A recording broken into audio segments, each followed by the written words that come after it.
तर न्यूज मराठी 24/7 माध्यमातून तर पाहायला विसरू नका आवाज जनतेचा. रोज रात्री 8 वाजता फक्त न्यूज मराठी 24/7 वर. काय वाटतं, मुख्यमंत्री म्हणून कोणता चेहरा पाहायला आवडेल आपल्याला? एकही असा चेहरा नाही आपल्या महाराष्ट्रात म्हणा किंवा आपल्या हिंदुस्थानामध्ये एकही असा चेहरा नाही. हे सगळे चोर आहे. अच्छा, मग आपल्याला काय वाटतं, म्हणजे काय नेमकं कोणता चेहरा म्हणजे आपल्याला पाहायला जर आवडला असता? नवीन चेहरा किंवा नवीन पार्टी पाहिजे, कुठची तरी चांगली, आणि ती पण इमानदार पाहिजे. हे जनतेचा विचार करणारे. हे आता जेवढे पण आहे ते जनताचा विचार नाही करत, देशाला विकायला निघालेले. देशाच्या नावावर कर्ज काढायचं आणि मग ही योजना ती योजना द्यायची. आता जी नवीन योजना काढलेली आहे ती लाडकी बहीण, तो पैसा आलेला कोणाचा आहे? जनतेचा आहे की त्यांनी स्वतःच्या खिशातनं दिलेला आहे? जनतेचाच पैसा तुम्ही जनतेला देता. जर तुम्हाला द्यायचंच आहे तर 140 करोड जनता आहे, त्यांना सर्वांना वाटा. तुम्ही फक्त 50,000 किंवा 1,00,000 माणसांना वाटणार आणि बाकीच्यांना तुम्ही तसंच ठेवणार, त्याला काय अर्थ नाही ना. वाढती एवढी महागाई झालेली आहे, ते महागाई कशी कमी होणार? प्रत्येक गोष्टीमध्ये टॅक्स, प्रत्येक गोष्टीमध्ये काय ना काय आहेत, नवीन काढतात. जनतेला म्हणजे भरडावायला लागलेलं आहे. आज श्रीमंत होत चाललेला आहे आणि गरीब होत चालले. काय सांगाल, मुख्यमंत्री म्हणून कोणता चेहरा पाहायला आपल्याला आवडेल? मुख्यमंत्री म्हणून चेहरा कुठला पाहायला मिळेल?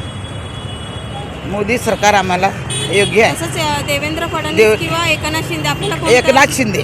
अच्छा, एकनाथ शिंदे गोरगरिबांचा नेता एकनाथ शिंदे. तसं देवेंद्र फडणवीस यांचे देखील जास्त हे आलेले आहेत, निवडून आलेले आहेत पदाधिकारी. तर पदाधिकारी आपल्याला ते का नाही आहेत. वाटत? गोरगरिबांसाठी अगदी अतिउत्तम ते एकनाथ शिंदे नेता चांगला आहे आमच्यासाठी. तरी गोरगरिबाला आम्हाला सांभाळून घेणारा. नाहीतर एवढ्या दिवस आता आम्ही 50 वर्ष झालं शिवसेनेमध्ये, आम्हाला कोणी काय एक चमचा पण दिलेला माहिती नाही. तर यांनी आम्हाला लाडकी बहीण म्हणून दिलं, म्हणजे पैशासाठी नाही, आपल्या हिंदू धर्माच्या भगव्या झेंड्यासाठी आम्ही जागे राहतो. आम्हाला पैशासाठी म्हणून आम्ही लाचार झालेले नाही. तर आम्हाला नेता चांगला तेच वाटतो. आता मुख्यमंत्री म्हणून निवड होणार आहे, आपल्याला काय वाटतं, देवेंद्र फडणवीस की एकनाथ शिंदे कोण झाले पाहिजे? देवेंद्र फडणवीस यांची मेजॉरिटी मोठी आहे आणि देवेंद्र फडणवीसच यायला पाहिजे. तसंच एकनाथ शिंदे पण देखील आहे, तर आपल्याला त्यांच्याबद्दल काय वाटतं? त्यांच्याबद्दल कोणाबद्दल मला काही वाटत नाही आहे. कोणीतरी मुख्यमंत्री यायला पाहिजे, पण त्यांची एवढी मोठी मेजॉरिटी आल्यानंतर एका दिवसामध्ये मुख्यमंत्री हा बंद झाला पाहिजे होता. आता किती दिवस झाले? मुख्यमंत्री आम्हाला फडणवीस पाहिजे. फडणवीस नेमकं का? पण एकनाथ शिंदे पण आहेत, त्यांनी देखील अनेक योजना आणल्या. नाही, पण शिंदेपेक्षा फडणवीस व्यवस्थित आहे जरा. आता मुख्यमंत्री म्हणून निवड होणार आहे, आपल्याला काय वाटतं, एकनाथ शिंदे आले पाहिजे का देवेंद्र फडणवीस आले पाहिजे? जे बहुमतचं जे आपल्यावर अवलंबून आहे का, ते जे येतील ते चांगलंच करायचे हिताने येतील तर बरंच आहे. आपल्याला काय वाटतं, म्हणजे कोण आले पाहिजे? जी पार्टीचा जॉर्ज फडणवीस आले तर बरेच आहे ना. त्यांच्या कारकिर्दीत त्यांची सत्ता आहे तर त्यांच्याच हिशोबाने राहिलं तर बरं आहे ना. फक्त परत उठल्या सुटल्या भांडण चालूच असतं. त्याच्या हिशोबाने जॉर्ज फडणवीस आले तर बेहतर आहे. मुख्यमंत्री एकनाथ शिंदे आहेत, त्यांनी देखील योजना आणलेल्या आहेत. त्यांना आपल्याला असं वाटतं की ते आले पाहिजे का पुन्हा मुख्यमंत्री म्हणून? वाटतं सगळ्यांना.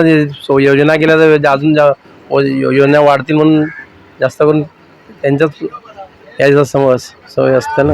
आधीच्या वातावरण हे चांगलं होतं. आधीच्या वातावरणापेक्षा आताचं वातावरण लय गढूळ झालेलं आहे. देशात राजनीती, गुंडागिरी, म्हणजे आज लोक किती त्रास मध्ये राहतात आणि हे सर्व आपलं त्रास आहे पॉलिटिशियन लोकांसाठी, बाकी दुसरा काहीच नाहीये. पूर्वी जी मुंबई होती त्याचा हिशोब आता काय तसं राहिलेलं नाही. सगळं सरकार जिस तरह से सरकार को चलाना चाहिए उस तरह से सरकार नहीं चला पा रही है. इसमें ईमानदारी कहाँ दिखा रही है सरकार? आप ये बताइए. सरकार तो अच्छी है, उससे कोई लेना देना नहीं. तर न्यूज मराठी 24/7 माध्यमातून तर पाहायला विसरू नका आवाज जनतेचा. रोज रात्री 8 वाजता फक्त न्यूज मराठी 24/7 वर.